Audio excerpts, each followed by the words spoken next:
Candidates, please get ready for the passage.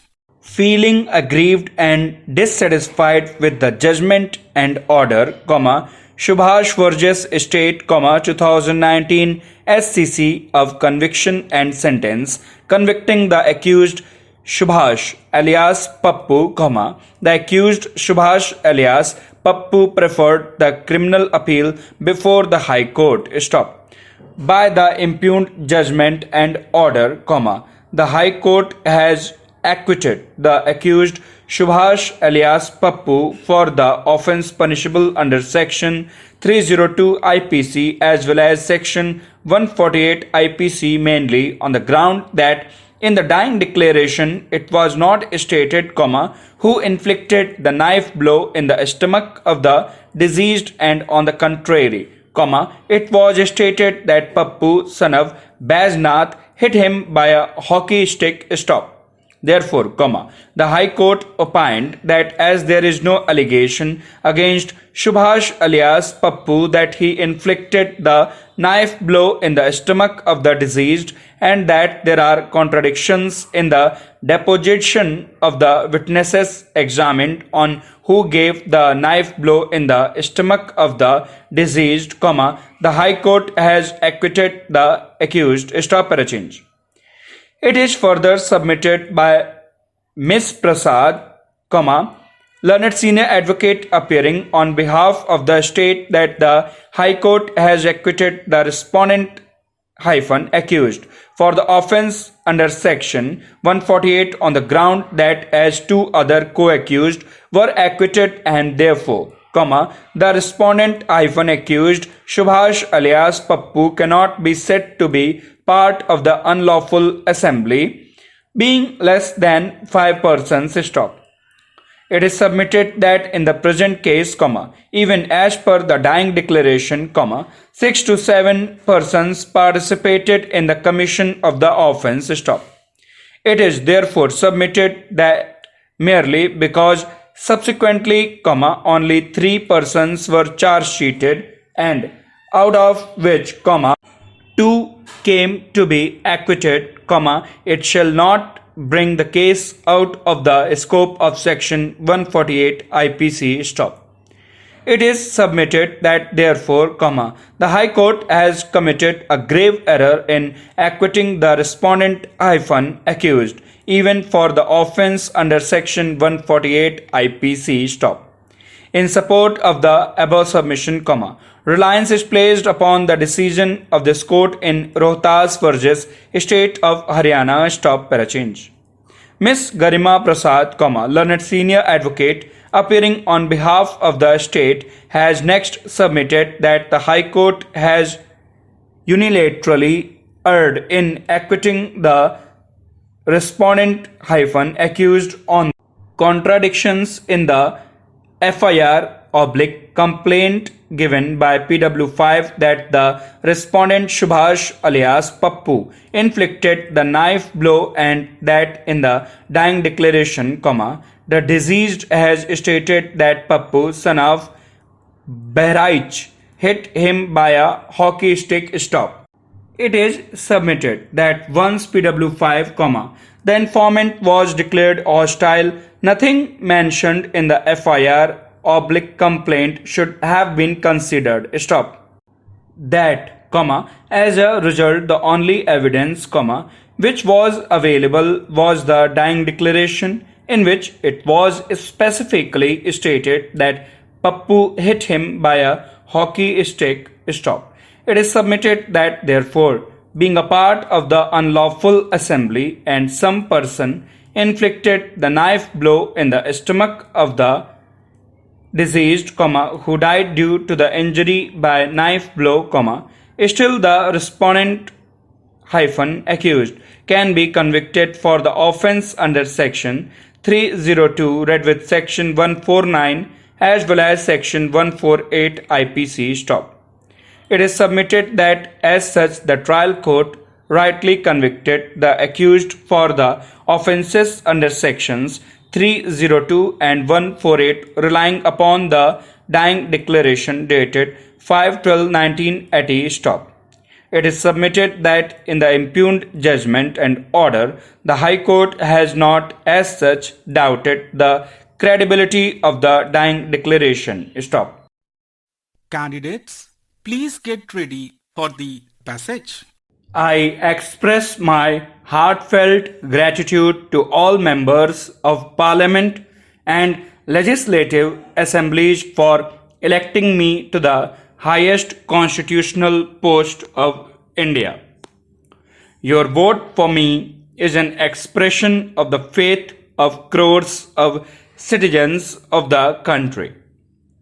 I humbly greet all the fellow citizens from this sacred parliament, a symbol of the hopes, aspirations, and rights of all the citizens of India. Your affection, trust, and support will be my greatest strength in discharging my functions and responsibilities.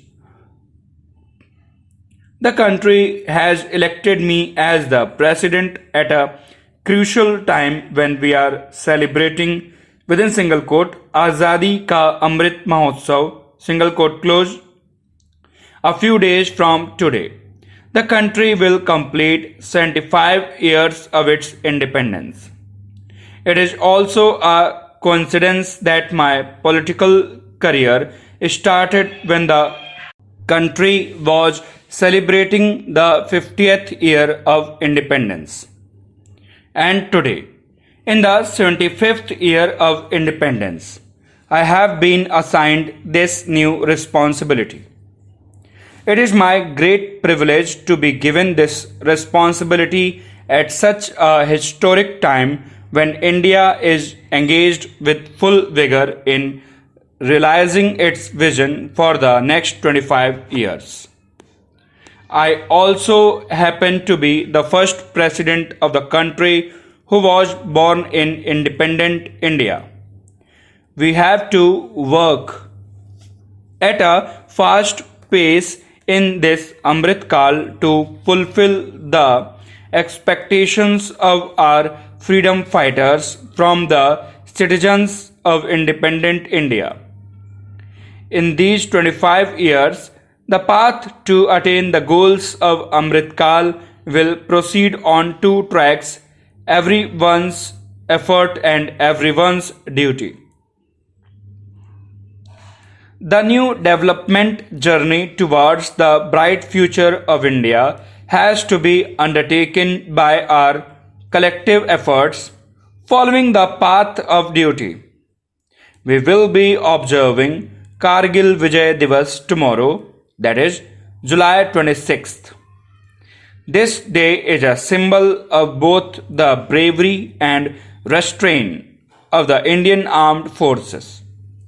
Today, I extend my best wishes in advance to the armed forces of the country and to all the citizens. Ladies and gentlemen, I started my journey of life from a small tribal village in Odisha in the eastern part of the country. From the background that I come from, it was like a dream for me to get elementary education. But despite many obstacles, my determination remained strong and I became the first daughter of my village to go to college. I belong to tribal society. I have got the opportunity to rise from serving as a ward councillor to become the President of India. This is the greatness of India, the mother of democracy. It is a tribute to the power of our democracy that a daughter born in a poor house in a remote tribal area can reach the highest constitutional position in India. That I attained the post of president is not my personal achievement. It is the achievement of every poor person in India. My election is a proof of the fact that the poor in India can have dreams and fulfill them too.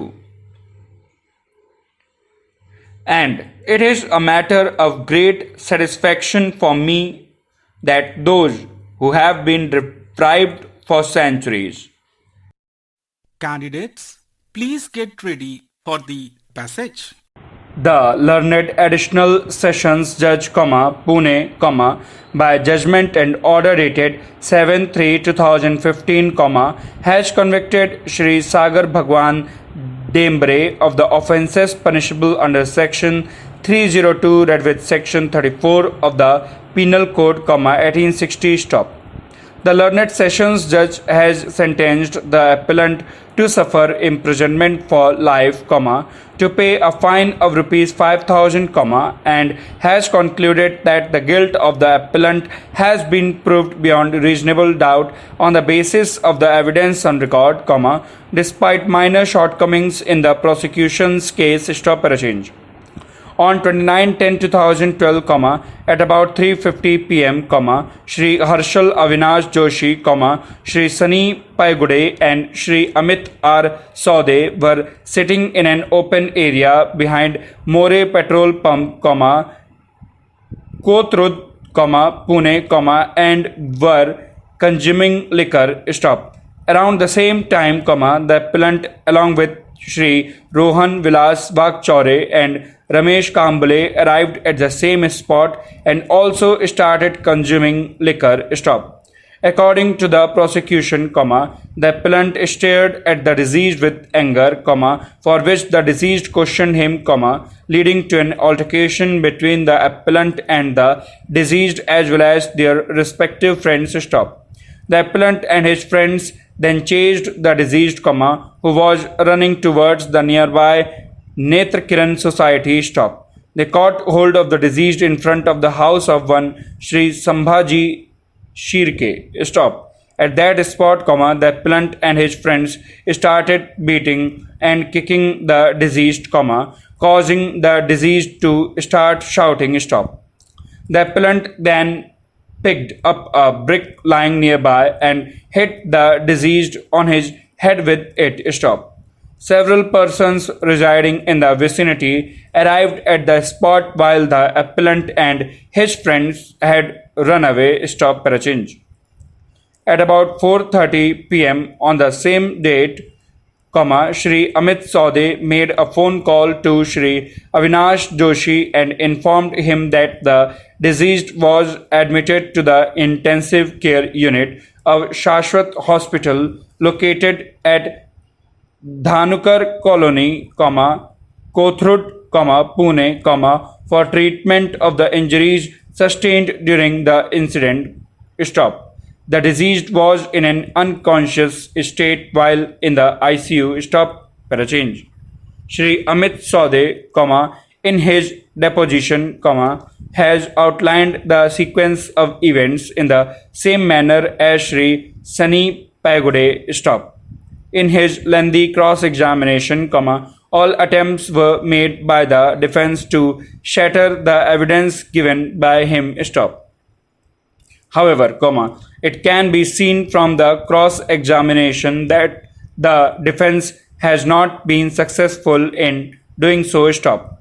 The deposition of PW6 is consistent with and corroborates the deposition of Shri Sunny Paigude. Stop. This witness has provided every minute detail of the incident in his answers, including details as to the proximity of the eyewitnesses from the spot of the incident and the time of the incident. Stop.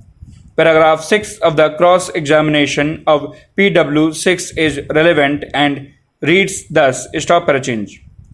We had not received the beatings after Harshal's lying on the spot. Stop. When the incident of giving hand blows and kick blows was in progress for 5-10 minutes, nobody had come to rescue us. Stop. When Harshal had run away from the spot, he was caught hold of and beaten for about 5 minutes that time. Stop.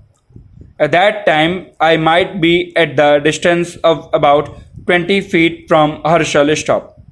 It took about 2 minutes for me to reach near Herschel when he fell on the ground. Stop. I had not tried to apprehend the assailants. Stop. The assailants had run towards Saraswati Nagar. Stop. I had not asked any. Stop. Candidates, please get ready for the passage. Humans of today are the least free species. Humans have got a wrong sense of achievement that they are living in a free world, but the fact is that if we look deeply into our lives, we are very less free. Just after a child is born, it gets an identity, a religion, a culture, a social status, and sometimes even a legacy to carry. By the time the child comes into senses, it has been made to believe that this is his life and he is to defend it and live with it. Hatred, intolerance, insensitivity is not decreasing in today's world only because as soon as a new child enters adulthood, that child has already been embedded with such thoughts. The things are molded in such a way that we are believing not what we like but what we are believed to believe. Freely, a person cannot choose a life partner, job, graduation, subjects, or even a car or house. That's an irony. But still, we accept all these as normal and part of life and never realize that our choice was never asked and we didn't choose it, we got it. Some choices are small choices that affect only for a small interval of time, but some choices are such long lasting that they not only affect us but also our family and generations to come. One such choice is choosing a career. If one comes from a not too affluent family, then this question gets together because in that case, the person also has to think about his parents, children, loan, if any, or any other social or economic constraints. Money and passion shouldn't be thought of as completely antagonistic to each other. The person needs to choose a passion and learn how to earn money from it. Cooking could be a passion, but cooking in a home kitchen does not yield money. It should be converted into profitable ventures. The world is so big. Globalization and technological advancement have made everything possible now. It's the era of innovation and startups.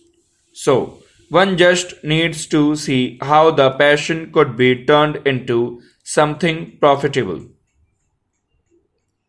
Running after money, throwing your passion aside is not worth it.